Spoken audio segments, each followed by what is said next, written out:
शांति। आज 17 अप्रैल 2024 के बाबा के अनमोल मधुर महावाक्य सुनेंगे। आज की बाबा की मुरली है पढ़ाई और याद। बाबा कहे तुम बच्चों को बहुत निश्चय बुद्धि होकर ये पढ़ाई पढ़नी है। पढ़ाई में कभी भी संशय नहीं आना चाहिए, क्योंकि तुम जानते हो तुम्हें पढ़ाने वाला बेहद का बाप है जो ये वंडरफुल पढ़ाई पढ़ाते हैं। साथ ही साथ बाबा कहे तुम बच्चों को निरंतर याद में रहने का अभ्यास करना है, क्योंकि माया सबसे पहले याद को ही भुलाती है, फिर आसुरी मत पर चलने के लिए प्रेरित करती है। क्योंकि माया इतना सहज तुम्हारा पीछा नहीं छोड़ेगी। आधा कल्प तुम उसके साथ रहे हो, तो बाबा कहे तुम बच्चों को बहुत बहुत खबरदार रहना है। यही अभ्यास करना है कि निरंतर बाबा की याद बनी रहे और बाबा की श्रीमत पर निरंतर चलते रहे। सुनते हैं आज के बाबा के अनमोल मधुर महावाक्य। ओम शांति। मीठे बच्चे, ये वंडरफुल पढ़ाई बेहद का बाप पढ़ाते हैं। बाप और उनकी पढ़ाई में कोई भी संशय नहीं आना चाहिए। पहला निश्चय चाहिए कि हमें पढ़ाने वाला कौन है। आज की मुरली से प्रश्न है, तुम बच्चों को निरंतर याद की यात्रा में रहने की श्रीमत क्यों मिली है?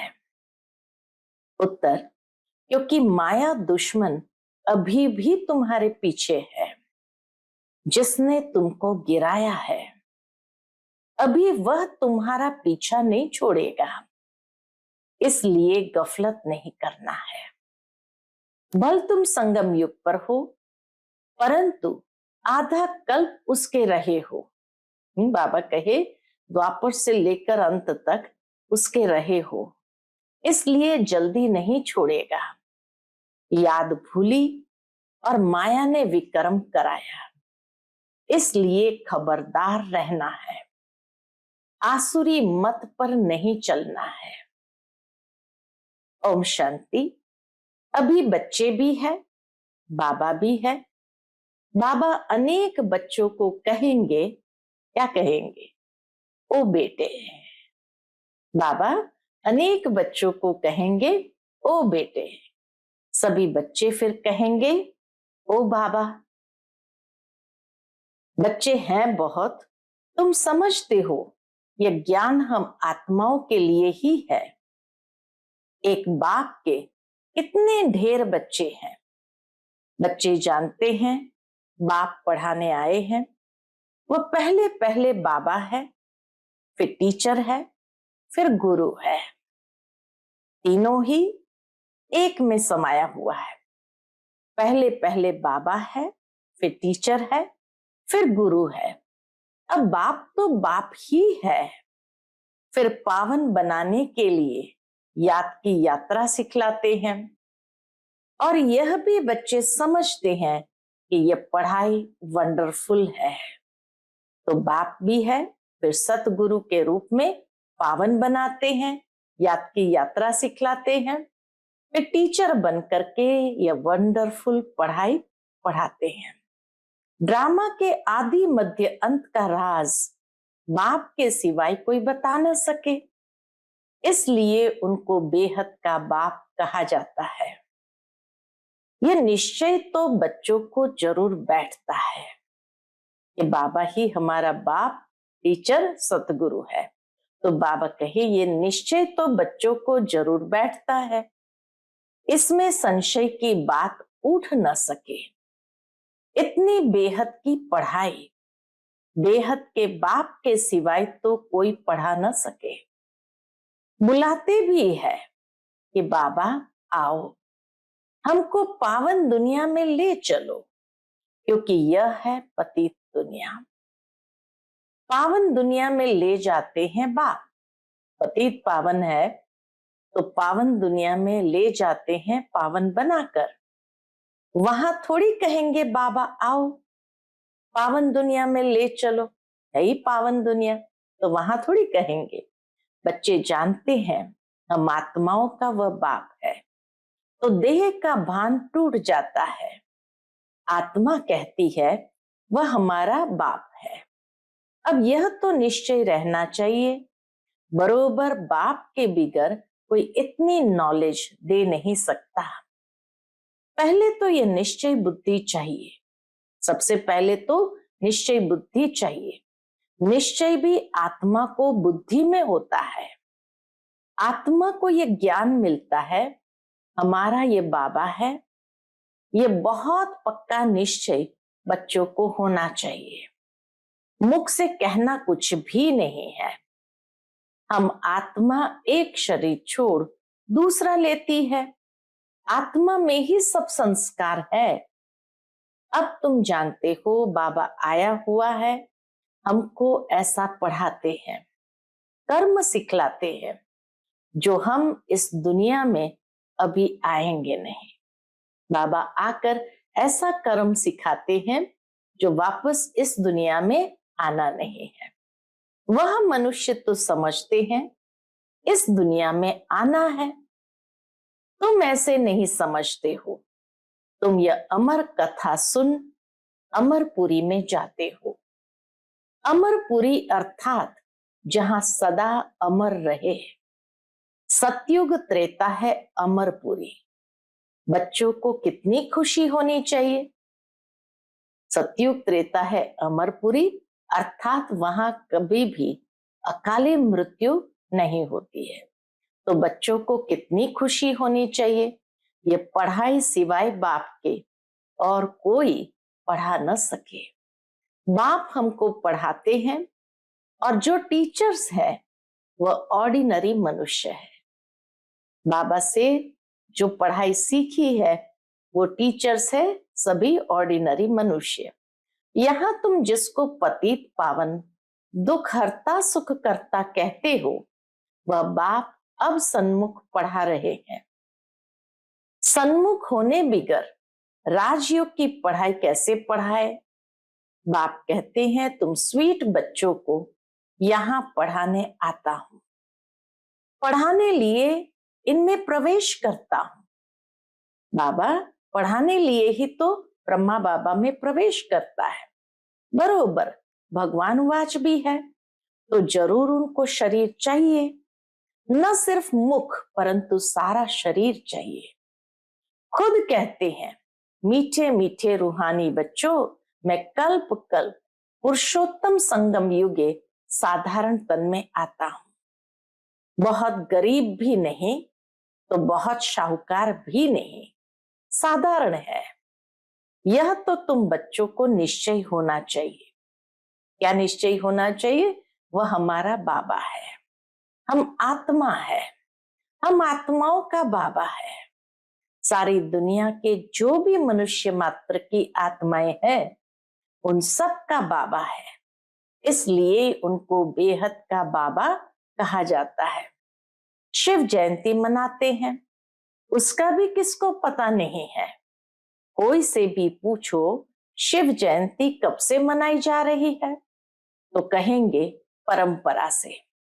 वह भी कब से, कोई डेट तो चाहिए ना। ड्रामा तो अनादि है परंतु एक्टिविटी जो ड्रामा में होती है उनकी तिथि तारीख तो चाहिए ना। ये तो कोई भी जानते नहीं है। हमारा शिव बाबा आते हैं, उस लव से जयंती नहीं मनाते हैं।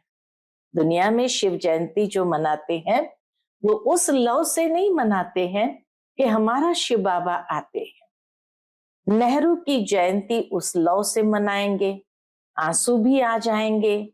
शिव जयंती का किसको भी पता ही नहीं है। अभी तुम बच्चे अनुभवी हो। अनेक मनुष्य है जिनको कुछ भी पता नहीं है। कितने मेले लगते हैं, वहां जो जाते हैं वह बता सकते हैं कि सच सच क्या है। जैसे बाबा ने अमरनाथ का भी मिसाल बताया था। वहां जाकर देखा सच सच क्या होता है। दूसरे तो जो औरों द्वारा सुनते हैं वह बतलाते हैं। कोई ने कहा बर्फ का लिंग होता है, कहेंगे सत। अभी तुम बच्चों को अनुभव मिला है राइट क्या है, रॉन्ग क्या है। अब तक जो कुछ सुनते पढ़ते आए हैं वह सब है अनराइटियस। गायन भी है ना, झूठी माया झूठी काया झूठा सब संसार। यह है झूठ खंड, वह है सचखंड। सतयुग त्रेता द्वापर पास्ट हो गया, अब कलयुग चल रहा है। यह भी बहुत थोड़े जानते हैं। तुम्हारी बुद्धि में सब ख्यालात रहते हैं, सारी पढ़ाई के सब ख्यालात रहते हैं। बाप के पास सारी नॉलेज है, उनको कहते हैं ज्ञान का सागर। उनके पास जो नॉलेज है वह इस तन द्वारा दे हमको आप समान बना रहे हैं। बाबा के पास जो नॉलेज है वह हमें दे आप समान बना रहे हैं। तुम अब आए हो बेहद के बाप के पास, वह जानते हैं मुझे बच्चों को आप समान बनाना है।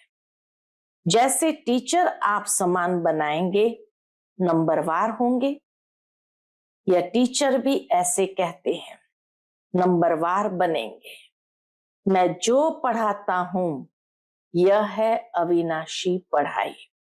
बाबा जो पढ़ाते हैं यह है अविनाशी पढ़ाई। जो जितना पढ़ेंगे वह व्यर्थ नहीं जाएगा। इतनी अनमोल पढ़ाई है तो बाबा कहे व्यर्थ नहीं जाएगा।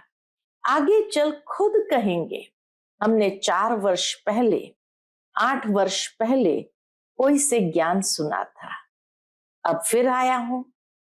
फिर कोई चटक पड़ते हैं, क्षमा तो है, फिर उस पर कोई तो परवाने एकदम फिदा हो जाते, कोई फेरी पहन चले जाते हैं। शुरू में क्षमा पर बहुत परवाने आशिक हो पड़े। ड्रामा प्लान अनुसार भट्ठी बननी थी। कल्प कल्प ऐसा होता आया है। जो कुछ पास्ट हुआ कल्प पहले भी ऐसा हुआ था, आगे फिर भी वही होगा। बाकी ये पक्का निश्चय रखो कि हम आत्मा है। बाप हमको पढ़ाते हैं, इस निश्चय में पक्का रहो। बाबा कहे इस निश्चय में पक्का रहो, भूल न जाओ। ऐसा कोई मनुष्य नहीं होगा जो बाप को बाप न समझे। बल फारगती दे देगा, बल दूर हो जाएगा तो भी समझेगा हमने बाप को फारगती दी। ये तो बेहद का बाप है, उनको तो हम कभी भी नहीं छोड़ेंगे, अंत तक साथ रहेंगे। ये बाप तो सबकी सदगति करने वाला है। 5000 वर्ष के बाद आते हैं, 5000 वर्ष के बाद आते हैं, तो ऐसे बाप को कभी भी नहीं छोड़ेंगे। यह भी समझते हो सतयुग में बहुत थोड़े मनुष्य होते हैं, बाकी सब शांति धाम में रहते हैं। ये नॉलेज भी बाप ही सुनाते हैं और कोई सुना न सके, किसकी बुद्धि में बैठ न सके। तो आत्माओं का वह बाप है, वह चैतन्य बीज रूप है। क्या नॉलेज देंगे? जरूर है बीज रूप है तो सृष्टि रूपी झाड़ की नॉलेज देंगे, रचता जरूर रचना की नॉलेज देंगे। तुमको पता था क्या कि सतयुग कब था, फिर कहां गया? अभी तुम सामने बैठे हो, बाबा बात कर रहे हैं, पक्का निश्चय करते हो यह हम सभी आत्माओं का बाप है, हमको पढ़ा रहे हैं। ये कोई जिस्मानी टीचर नहीं है। इस शरीर में पढ़ाने वाला वह निराकार शिव बाबा विराजमान है। वह निराकार होते भी ज्ञान का सागर है।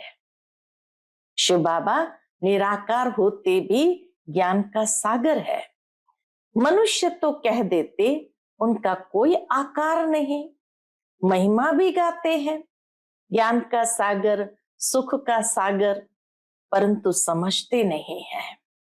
ड्रामा अनुसार बहुत दूर चले गए हैं, बाप से बिछड़ करके बहुत दूर चले गए हैं। बाबा बहुत नजदीक ले आते हैं, परिचय दे करके, ज्ञान सुना सुना करके बाबा बहुत नजदीक ले आते हैं। ये तो 5000 वर्ष की बात है। तुम समझते हो, हर 5000 वर्ष बाद हमको पढ़ाने आते हैं। ये नॉलेज और कोई से मिल ना सके, ये नॉलेज है ही नई दुनिया के लिए। कोई मनुष्य दे ना सके, क्योंकि तमो प्रधान है, वह किसको सतो प्रधान बना न सके। वह तो तमो प्रधान बनते ही जाते हैं। तुम अभी जानते हो, बाबा हमको इनमें प्रवेश करके बता रहे हैं, और फिर बाप कहते बच्चे गफलत नहीं करना, दुश्मन अभी भी तुम्हारे पीछे है। हाँ, सावधान करते हैं बच्चों को कि बच्चे गफलत नहीं करना, क्योंकि दुश्मन अभी भी तुम्हारे पीछे है, जिसने ही तुमको गिराया है। तो ये रियलाइजेशन भी बाबा हमें दे रहे हैं। वह अब भी तुम्हारा पीछा नहीं छोड़ेंगे। बल तुम संगम युग पर हो, परंतु आधा कल्प तुम उनके रहे हो, तो वह जल्दी नहीं छोड़ेंगे। खबरदार नहीं रहेंगे, याद नहीं करेंगे, तो फिर और ही विकर्म करा देंगे। फिर कुछ न कुछ चमाट लगती रहेगी। अभी तो देखो, मनुष्य ने अपने को आपे ही चमाट मारी है। क्या क्या कह देते हैं, क्या क्या कह देते, शिव शंकर इकट्ठा कह देते। उनका ऑक्यूपेशन क्या है, उनका क्या है, शिव बाबा का ऑक्यूपेशन क्या है, शंकर का ऑक्यूपेशन क्या है, इतना फर्क है। शिव तो है ही ऊंचते ऊंच भगवान, कल्याणकारी, शंकर देवता। फिर शिव शंकर इकट्ठे कैसे कह देते, पार्ट ही दोनों का अलग अलग है। यहां भी बहुतों के ऐसे ऐसे नाम है, राधे कृष्ण डबल नाम, लक्ष्मी नारायण, शिव शंकर, दोनों नाम स्वयं पर रख दिए हैं। तो बच्चे समझते हैं, इस समय तक जो बाप ने समझाया है वह फिर रिपीट होगा। सब कुछ रिपीट होगा, बाकी थोड़े रोज है। बाप बैठ थोड़ी जाएंगे, बाप बैठ थोड़ी जाएंगे। बच्चे नंबरवार पढ़कर पूरे कर्मातीत बन जाएंगे। ड्रामा अनुसार माला भी बन जाएगी। कौन सी माला, सब आत्माओं की माला बन जाएगी। तब फिर वापस जाएंगे। माला नंबर 1 तो तुम्हारी है। शिव बाबा की माला तो बड़ी लंबी है, एक है रुंड माला, एक है रुद्र माला। तो बाबा कहे शिव बाबा की माला तो बड़ी लंबी है, वहां से नंबरवार आएंगे पाठ बजाने। तुम सब बाबा बाबा कहते हो, सब एक माला के दाने हो। सबको विष्णु की माला का दाना नहीं कहेंगे, विष्णु की माला का दाना तो थोड़े हैं। यह बाप बैठ पढ़ाते हैं। सूर्यवंशी बनना ही है। सूर्यवंशी चंद्रवंशी जो पास्ट हो गए वो फिर बनेंगे। यह मर्तबा मिलता ही है पढ़ाई से। दैवी घराने में मर्तबा मिलता ही है पढ़ाई से। बाप की पढ़ाई बिगर यह मर्तबा मिल ना सके। चित्र भी है, लेकिन कोई भी ऐसी एक्टिविटी नहीं करते हैं कि हम यह बन सकते हैं। कथा भी सत्यनारायण की सुनते हैं। गरुड़ पुराण में सब ऐसी बातें हैं जो मनुष्य को सुनाते हैं। बाप कहते हैं ये विषय वैतरणी नदी रौरो नरक है। खास भारत को कहेंगे, बृहस्पति की दशा भी भारत पर बैठी है। वृक्षपति भी भारतवासियों को ही पढ़ाते हैं। बेहद का बाप बैठ बेहद की बातें समझाते हैं।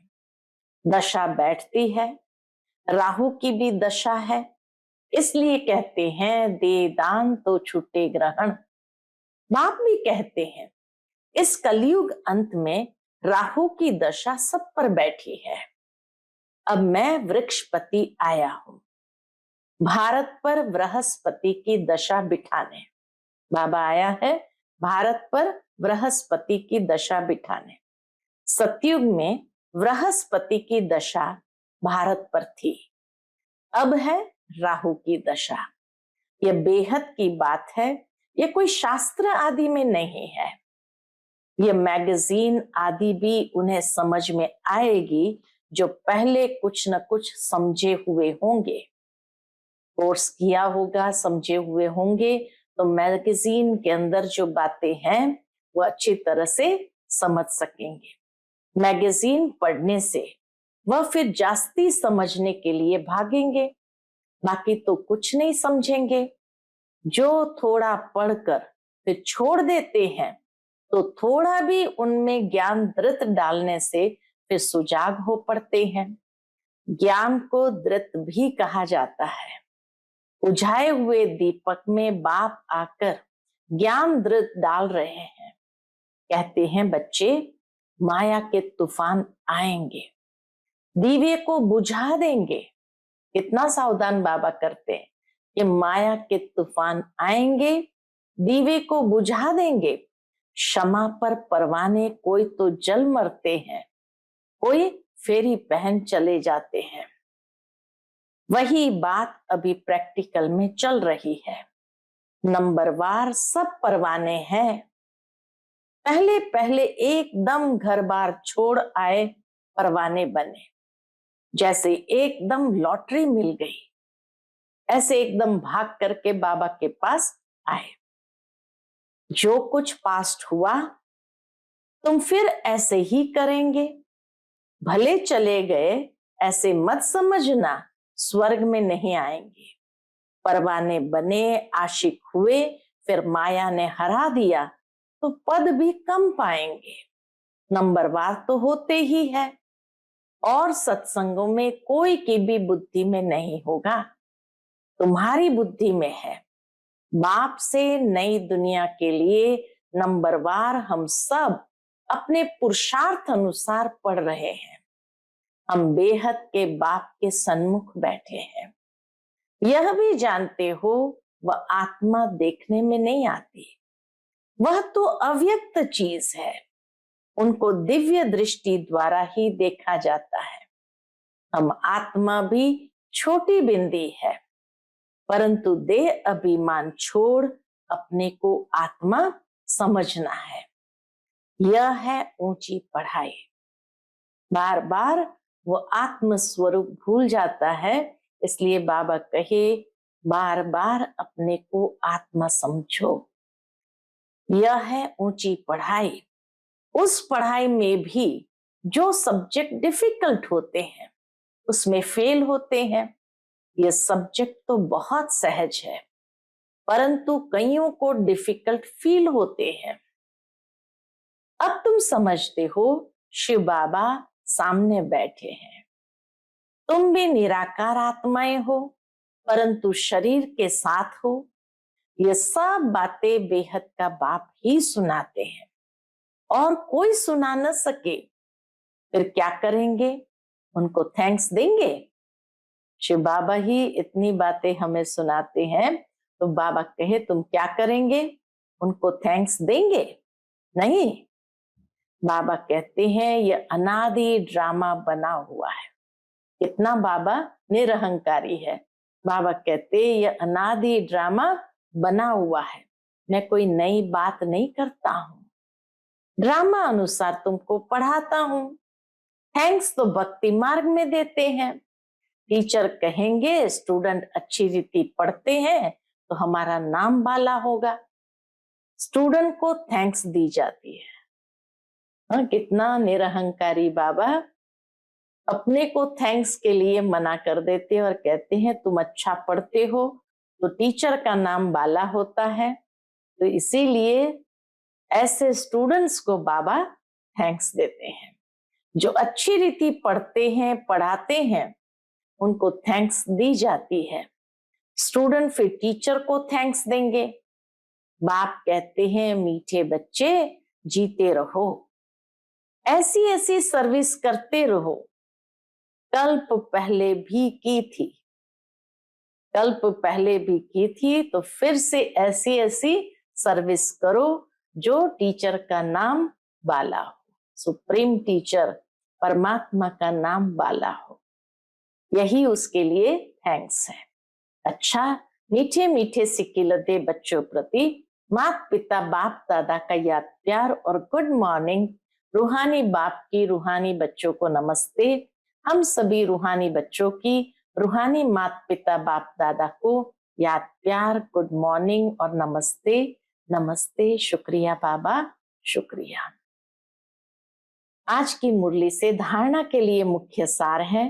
पहली पॉइंट, सदा नशा और निश्चय रहे कि हमें पढ़ाने वाला कोई जिस्मानी टीचर नहीं है। स्वयं ज्ञान सागर निराकार बाप टीचर बन हमें पढ़ा रहे हैं। इस पढ़ाई से ही हमें सतो प्रधान बनना है। दूसरी पॉइंट, आत्मा रूपी दीपक में रोज ज्ञान का दृत डालना है। ज्ञान दृत से सदा ऐसा प्रज्वलित रहना है जो माया का कोई भी तूफान हिला न सके। पूरा परवाना बन क्षमा पर फिदा होना है। पूरा परवाना बन क्षमा पर फिदा होना है। आज का बाप दादा का मधुर वरदान हम बच्चों के प्रति है। सदा एक बाप के स्नेह में समाई हुई सहयोगी सुसहज योगी आत्मा भव। सदा एक बाप के स्नेह में समाई हुई सहयोगी सुसहज योगी आत्मा भव। जिन बच्चों को बाप से अति स्नेह है, वह स्नेही आत्मा सदा बाप के श्रेष्ठ कार्य में सहयोगी होगी, और जो जितना सहयोगी उतना सहज योगी बन जाता है। बाप के स्नेह में समाई हुई सहयोगी आत्मा कभी माया की सहयोगी नहीं हो सकती। उनके हर संकल्प में बाबा और सेवा रहती है। इसीलिए नींद भी करेंगे तो उसमें बड़ा आराम मिलेगा। बाबा और सेवा, तो नींद भी करेंगे तो उसमें बड़ा आराम मिलेगा, शांति और शक्ति मिलेगी। नींद नींद नहीं होगी, जैसे कमाई करके खुशी में लेटे हैं, इतना परिवर्तन हो जाता है। आज का स्लोगन है, प्रेम के आंसू दिल की डब्बी में मोती बन जाते हैं। प्रेम के आंसू दिल की डिब्बी में मोती बन जाते हैं। जिस तरह समुद्र के अंदर मोती कैसे सीप के अंदर समाया होता है, ठीक इसी तरह बाबा कहे जो बच्चों का अति प्यार है बाबा के साथ और वो प्रेम में आंसू बहते हैं, तो वो आंसू भी बाबा के दिल की डिब्बी में मोती बन जाते हैं, जिसको बाबा भी संवार के रखते हैं। अच्छा, ओम शांति।